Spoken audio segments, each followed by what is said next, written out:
السلام علیکم معزز دوستو، آج کی ویڈیو عظیم خلیفہ عمر بن عبدالعزیز رحمۃ اللہ علیہ کے بارے میں ہے۔ تاریخ میں ایسے بہت کم حاکم گزرے ہیں کہ جنہوں نے تاریخ میں ناقابل تسخیر نقوش رقم کر دیے ہیں۔ خلیفہ عمر بن عبدالعزیز ان میں سے ایک ہے۔ انہیں پہلا مجدد بھی کہا جاتا ہے۔ چاروں خلفائے راشدین کے بعد خلیفہ عمر بن عبدالعزیز بہترین حاکم تصور کیے جاتے ہیں، بلکہ بعض جگہ انہیں اسلام کا پانچواں خلیفہ بھی کہا جاتا ہے۔ رومن شہنشاہ نے جب آپ رحمت اللہ علیہ کے انتقال کی خبر سنی تو کہا، ایک نیک شخص کا انتقال ہو گیا۔ کسی ایسی سنیاسی کو دیکھ کر شاید ہی مجھے حیرت ہو کہ جس نے دنیا چھوڑ کر خود کو خدا کی رضا کے حوالے کر دیا ہو، لیکن میں ایسے شخص کو دیکھ کر حیرت زدہ ہوں کہ جس کے پاس دنیا کی ہر آسائش تھی، پھر بھی اس نے ان آسائشات سے آنکھیں بند کر کے تقوی کی زندگی گزاری۔ خلیفہ عمر بن عبدالعزیز رحمۃ اللہ علیہ نے صرف 30 ماہ خلافت کی، لیکن اس مختصر عرصے میں انہوں نے دنیا کو بدل کر رکھ دیا۔ ان کا دور خلافتی امیہ کا سنہرا ترین دور ہے۔ عمر بن عبدالعزیز رحمۃ اللہ علیہ مصر کے گورنر عبداللہ عزیز بن مروان کے بیٹے تھے اور آپ کی والدہ خلیفہ عمر بن خطاب رضی اللہ تعالیٰ عنہ کی پوتی تھی۔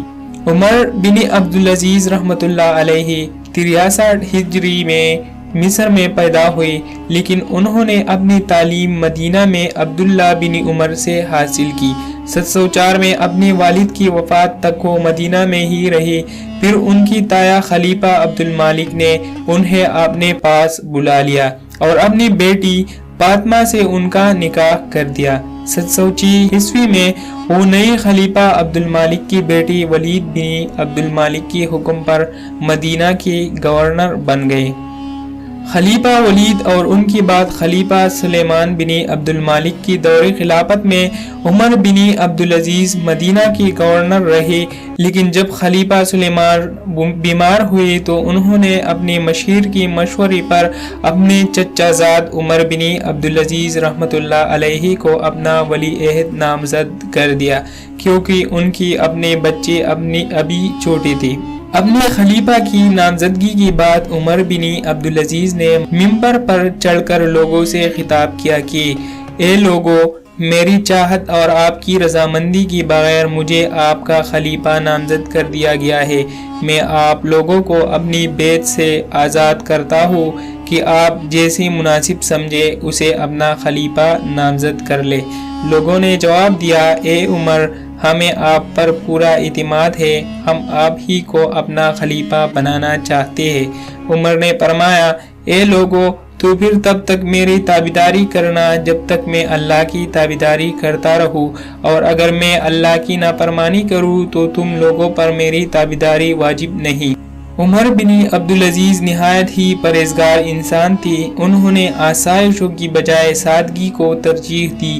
خلیفہ بننے کے بعد انہوں نے اپنی تمام دولت بیت المال میں جمع کروا دی اور محل کی بجائے ایک چھوٹی سی گھر میں رہنے کو ترجیح دی۔ وہ شاہی لباس کی بجائے عام کپڑے پہنتے اور خلیفہ عمر بن خطاب رضی اللہ تعالیٰ عنہ کی طرح عوام میں چلتے پھرتے پہچانے نہیں جاتے۔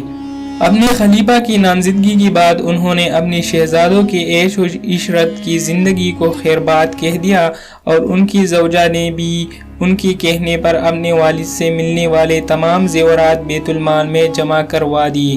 عمر بن عبدالعزیز وہ پہلے خلیفہ ہے جنہوں نے دوسری زبانوں میں قرآن کا ترجمہ کروایا۔ محمد بن قاسم کی سندھ فتح کرنے کے 6 سال بعد خلیفہ عمر بن عبدالعزیز نے 718 ہجری میں سندھ کی حکمران کے کہنے پر قدیم سندھی زبان میں قرآن کا ترجمہ کروا کر سندھ بھیجا۔ ابن کثیر لکھتے ہیں کہ ان کی اصلاحات کے نتیجے میں صرف پارس سے آمدنی 28 ملین درہم سے بڑھ کر 124 ملین درہم ہو گئی۔ انہوں نے ایران، خراسان اور شمالی افریقہ میں بہت وسیع پیمانے پر کام کروائے، جس میں نہروں، سڑکوں، مسافروں کے لیے پناہ گاہوں اور میڈیکل ڈسپنسریوں کی تعمیر شامل ہے۔ دوستو، ان کی چھوٹے سے دور خلافت میں لوگ اتنے خوشحال ہو گئے کہ ڈھونڈنے سے بھی ابھی انہیں کوئی خیرات کا مستحق نہ ملتا۔ عمر بن عبدالعزیز کو یہ اعزاز حاصل ہے کہ انہوں نے سرکاری طور پر احادیث کو جمع کرنے کا حکم جاری کیا۔ ابو بکر ابن محمد اور ابن شہاب الزہری نے فریضہ سر انجام دیا۔